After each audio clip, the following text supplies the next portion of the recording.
നമുക്കൊന്ന് അമ്പലത്തിൽ പോയാലോ? അപ്പൊ ഇത് കുറച്ച് ദിവസം മുന്നേ എടുത്തു വെച്ച വീഡിയോ ആണ്. പോസ്റ്റ് ചെയ്യാൻ ഇത്തിരി ലേറ്റ് ആയി പോയി. ഞാൻ അമ്മയുടെ വീട്ടിൽ താമസിക്കാൻ പോയിട്ടില്ലേ, ആ സമയത്ത് എടുത്തതായിരുന്നേ. അപ്പൊ നമ്മുടെ വീടിന്റെ അടുത്ത്, അതായത് വെറും 2 മിനിറ്റ് ദൂരത്തില് ഒരു അമ്പലമുണ്ട്, ശ്രീ ചുഴലി ഭഗവതി ക്ഷേത്രം. അവിടത്തേക്കാണ് നമ്മൾ വന്നിട്ടുള്ളത്. ഞാൻ ചെറുപ്പം തൊട്ടേ എപ്പോഴും ഇവിടെ ഇരുന്നാവിൽ വന്നു കഴിഞ്ഞാലും മുടങ്ങാതെ വരുന്ന ഒരു അമ്പലമാണ് ഈ അമ്പലം. അപ്പൊ ഇത്തവണയും ഞാൻ പതിവ് തെറ്റിച്ചിട്ടില്ല. എപ്പോഴും ഇവിടെ താമസിക്കാൻ വന്നു കഴിഞ്ഞാലും ഇവിടെ എന്തായാലും വന്ന് തൊഴുത് പ്രാർത്ഥിച്ചിട്ട് പോയി കഴിഞ്ഞാൽ എനിക്കൊരു സമാധാനം കിട്ടും. അപ്പൊ നേരെ നമ്മൾ ഇങ്ങോട്ടേക്കാണ് ഫസ്റ്റ് തന്നെ വന്നിട്ടുള്ളത്. ഒരു 6:30-6:45 ആവുമ്പോഴാണ് വന്നത്. അപ്പം വലിയ രീതിയിൽ തിരക്കൊന്നും ഉണ്ടായിട്ടില്ല. അതിനുശേഷം നമ്മൾ വന്നിട്ടുള്ളത് അന്നപൂർണേശ്വരി ക്ഷേത്രത്തിലാണ്, ചെറുകുന്ന് അമ്പലത്തിലുള്ള. കണ്ണൂർക്കാർക്കൊക്കെ സ്ഥലം മനസ്സിലായിട്ടുണ്ടാവും. അപ്പൊ നമ്മുടെ കൂടെ മാമൻ കൂടി വന്നിട്ടുണ്ടായിരുന്നേ.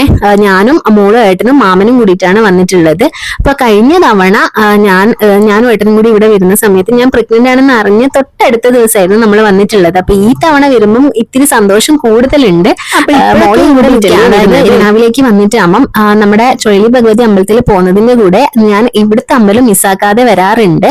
അപ്പൊ ഇവിടെ മെയിൻ ആയിട്ട് ഉത്സവം നടക്കുന്നത് വിഷുവിളക്കിന്റെ സമയത്താണ്. അതായത് ഒരു ഏപ്രിൽ സമയത്ത് വെടിക്കെട്ടോട് കൂടിയിട്ടുള്ള ഉത്സവമാണ് ഇവിടെ നടക്കുന്നത്. അപ്പൊ ഓരോ ദേശക്കാരുടെ വകയാണ് ഇവിടെ ഉത്സവം നടക്കുന്നത്. നമ്മൾ അമ്പലത്തിൽ എത്തി തൊഴുത് പ്രാർത്ഥിച്ചു, നടയൊക്കെ അടച്ചതിന് ശേഷം ഇതാ ഭക്ഷണത്തിന് ഇരുന്നിട്ടുണ്ട്.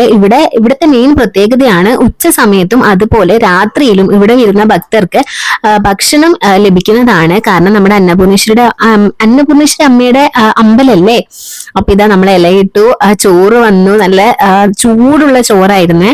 പിന്നെ നമുക്ക് കറിയും കിട്ടി. കറിയും നല്ല രീതിയിൽ ചൂടുള്ളതായിരുന്നു. അപ്പൊ ഇന്ന് എന്തോ ഭാഗ്യത്തിന് മഴ തീരെ ഉണ്ടായിരുന്നില്ല. നമ്മള് ഈ അമ്പലത്തിലൊക്കെ പോയി നമ്മൾ വീട്ടിലെത്തിയതും മഴ പെയ്തു. അപ്പൊ എന്തോ ഭാഗ്യത്തിന് മോളെയൊക്കെ കൂട്ടിയിട്ട് വരുമ്പോൾ നമുക്ക് മഴയില്ലാതെ അമ്പലത്തിൽ വന്ന് തൊഴുത് പ്രാർത്ഥിക്കാനും അവിടുത്തെ ഭക്ഷണം കഴിക്കാനും ഒക്കെ സാധിച്ചു.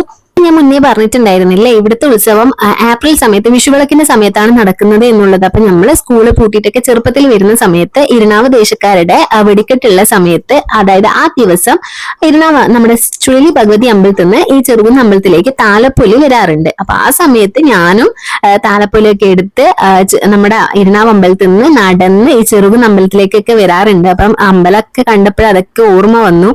അപ്പൊ നമ്മളങ്ങനെ തൊഴുത് പ്രാർത്ഥിച്ചു. മഴ വരുന്നതിന് മുന്നേ വീട്ടിലെത്താൻ വേണ്ടിട്ട് ആ വീട്ടിലേക്ക് എത്തിയിട്ടുണ്ട്. അപ്പൊ ഇന്നത്തെ ഇവിടെ അത്രയേ ഉള്ളൂ. ബൈ.